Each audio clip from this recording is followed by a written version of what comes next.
Hey everybody, this is my new podcast about hemolytic anemia, and today we have a uh, doctor. We have a Doctor Anmol Powdel. Hello, doctor. Hello, Raghav.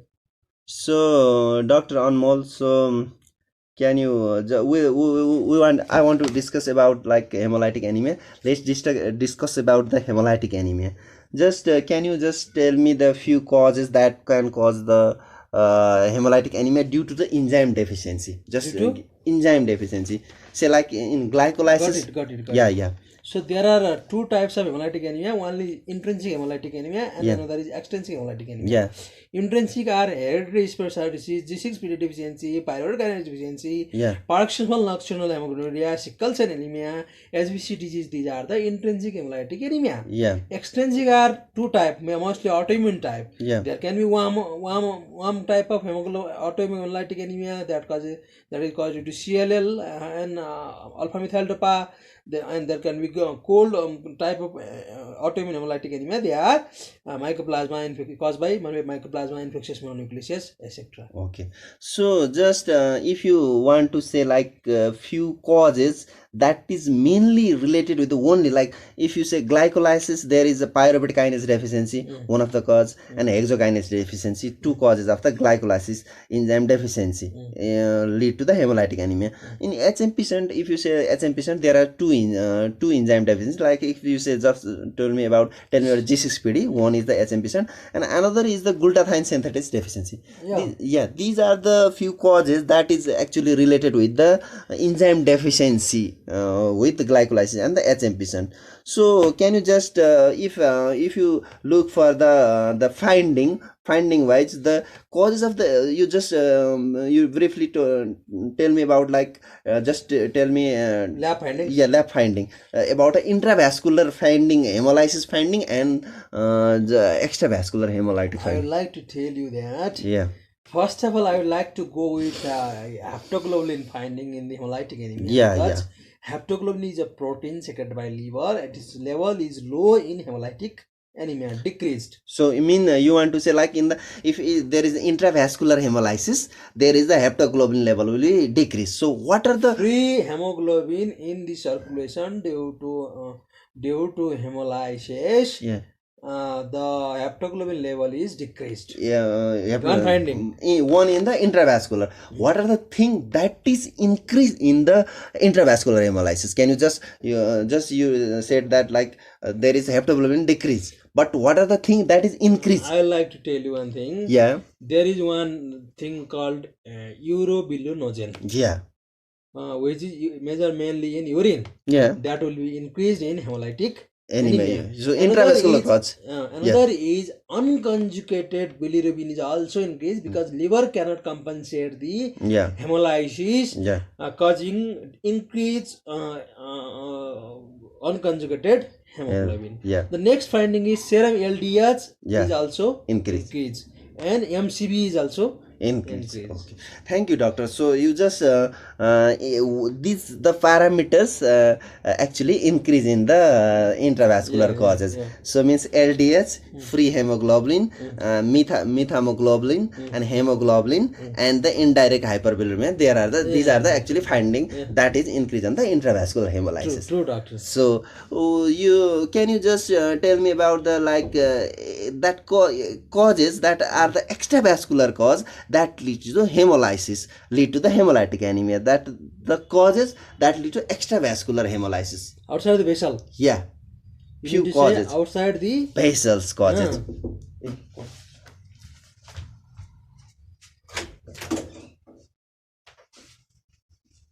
So these are the three causes actually that causes the extravascular anemia. Only three causes. I like to tell you. Yeah, just There are three causes of the extravascular hemolysis. yeah. Extravascular hemolysis is nothing. Yeah, That the hemolysis of the RBC that occurs outside the liver, outside the blood vessel. Yeah. It means it must be in either spleen or in liver or some other organs. Yeah. One is G6PD deficiency or also a extravascular hemolysis. Yeah.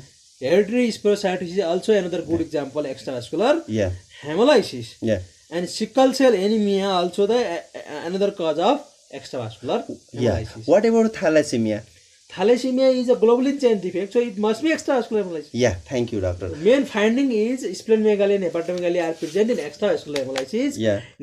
Urine urobilirubin is increased in intravascular hemolysis. You should differentiate. Yeah, Doctor. yeah.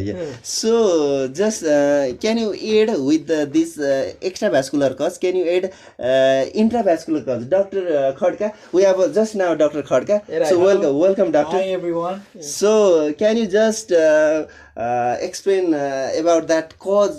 That are the causes, intravascular causes that can lead to the hemolytic anemia. Intravascular causes. Just Anmol told me about extravascular one.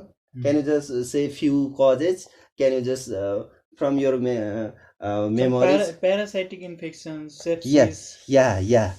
So okay. Intravascular. Yeah. Paroxysmal nocturnal hemoglobinuria is also intravascular cause because Autoimmune. it is the autoimmune attack of immune system against the RBC protective proteins like miRNA and Yeah. DAF. Yeah. So just Khadka, Dr. Khadka and Dr. Anmol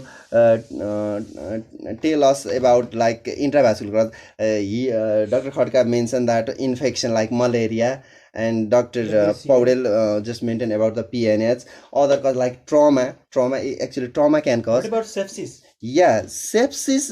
You mean? I mean, it's a complement fixation cause like the autoimmune hemolytic. These are the autoimmune causes are like the complement fixation, microangiopathic hemolytic, and TTP, HES, and the DIC. But I don't know about the sepsis. Okay. Exactly, I don't know. HUS is a sepsis part. Yeah, HUS. If you say sepsis, that is the microangiopathic causes. Cigar toxin is a toxin. Yeah, toxin. Toxin causes sepsis. Sepsis. Okay. So, Dr. Khadka, so can you just tell me about the like osmotic fragility test? You love osmotic Yes, I fragility like. test. Osmotic fragility test is OSFT. Yeah. It is nothing but Yeah. it tells about the cell compressibility of cell membrane. Yeah. Actually. Yeah. If cell membrane is defective due to a various mechanism like spherocytosis or like Cell membrane causes. yeah, cell Other membrane causes. If it is defective, Then it will have increase osmotic fragility test will be it takes more time or more less time to get swelling. If it is normal, it takes more time to get swelling. Yeah. So the osmotic fragility test will be long. Yeah. If In it normal. is defective, if there is no water to absorb or something hypotonic solution to absorb, then it becomes fragile and fractionated products only. That Okay. prostarts. Yeah. You mean. Please elaborate. Yeah. Just he just mentioned like if the normal hemoglobin is there, the osmotic fragility time will be increased. The time it will take more time to break the membrane or swell up the RBC. Because it is normal. But if the membrane portion is the defective, means it is swells up very fast. So means decrease. Decrease is the problem. Decrease is the problem. But which is hereditary spherocytosis. Yeah. So Dr. Khadka, so just can you this is the no means I want to know about the half-life of RBC. Can you just tell me? I just forget about the half-life of the RBC. It was 120 days. Yeah. But I'm just concerned about that's the normal one in hereditary spherocytosis. It will be very less. It will be very less. Yeah, like I'd like to keep it in between 2 months only, around 2 months only. 3 to 30 to 40 days. No, it's very short. It's very actually short. 10 to 20 days. Very amazing fact. I was shocked. Wow, half-life of RBC is 10 to 20 days. In hereditary spherocytosis. Yes, exactly. So most severe variant of the GCPD. Can you just tell me about the variants of the GCPD? There were 4 variants. I heard somewhere. Yeah. Some kind of. It is classified according to the percentage of activity of G6 glucose 6 phosphate dehydrogenase. Yeah, activity time. Yes, according to its activity. Yeah. The classification is like 1, 2, 3. Like if just like in case of hemophilia, there is 1% means 1% means that if 1% G6PD activity is alive means there will be few normal cells. Yeah, most of the defective. Yeah, few You people are talking about hereditary society, right? No, No. that's the This time we are talking about like G6PD variants. If you say like normal variant of the G6PD, that is G6PD-B. This is the normal A one. and B. But if you other variants, if you talk about the like other variant, there is one is G6PD minus, another is G6PD Mediterranean. These are the few two, one is normal. These are the most variant. Among these two variant, most severe one is the G6PD Mediterranean is the most severe form of the G6PD. What is the half-life of G6PD deficient RBC? I'm not sure, doctor. So G6PD as the interesting fact is that actually G6PD we consider as it's extravascular and intravascular. We just consider about Both. Mainly. The spleen will activate it, means it must be extravascular. Yeah, but thing is that there is intravascular ulcer and extravascular hemolysis both occur in the G6PD. This is the special feature of G6PD. So Heinz body actually, if in hemolysis there is a Heinz body in the G6PD deficiency. What are they? Are they endoplasmic reticulum? Are they mitochondrial remnants? What are they actually? Are they cell membrane remnants? These are the, I thought, I read somewhere, it could be the endoplasmic reticulum, what I thought. This Heinz body is actually the endoplasmic reticulum. Well, I'm not sure, but actually I think it's endoplasmic reticulum. We can check later on. So hemolysis in G6PD deficiency anemia stops after how many days? Can you say? Days? Yeah. Say if patient is suffering from the G6PD, so you will consider you will have the hemolysis all the time. Day and night, every time. It's very good question. Yeah. In G6PD? Yeah. Mainly during stress. Okay. Stress. Yeah. Mainly during stress, I would like to say. Is it something like related to that was acidity of blood? Is it something? Yeah. Hemolysis thing is you people are right, but I want to add that if you consider the patient, like if patient has a G6PD and patient has a stress, something stress related condition, blah blah blah. But thing is that after exposure to stressful condition, the hemolysis stops after few days. So means stress after stress few days there is hemolysis. After few days there will no hemolysis. So I mean to say that hemolysis does not continuous for the entire period that the patient takes the offending drugs or offending agents. Sulfonamides, carbapenems. Yeah. What are they actually doing? Sulfonamides, what are they doing? They are consuming that G6 Glutathione part. They themselves are consuming. I think they need to actually glutathione things, glutathione reductase thing to metabolize. Actually, if deficiency means there will be actually these drug create some sort of free radicals. Okay.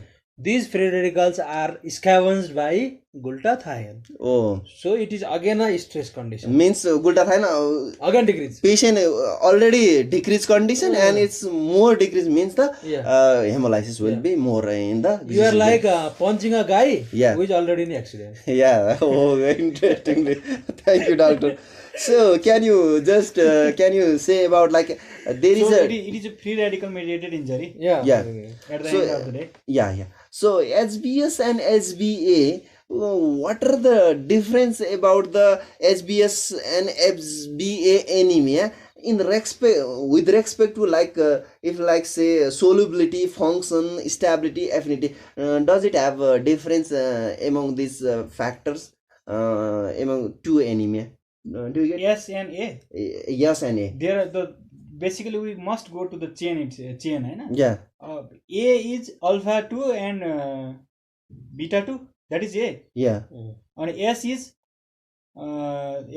some defective there. Yeah, defective one. Yeah, yes means I think it's this sickle variant. Thalassemia. What is the defect? Sickle one. See, But I remember that SB. Yeah, yes is sickle one. Yes, sickle one is very light. So it goes farther away from in the electrophoresis. Yes, right, doctor. So just in sickle cell, glutamate is replaced by valine. Valent actually means polar is replaced by non-polar. Means it will be the less soluble. Less S- soluble. in comparison to hemoglobin A, which is more soluble, there is the polar amino acids. Polarization. But the by function, stability and affinity are both have the same. So means HBS is less soluble and HBA is the more soluble. That's the basic difference. Okay. So by this we just finished few important things about this hemolytic anemia. I want to thank Dr. Khadka, Denny Khadka and Dr. Anmol Paudel. Thank you everybody.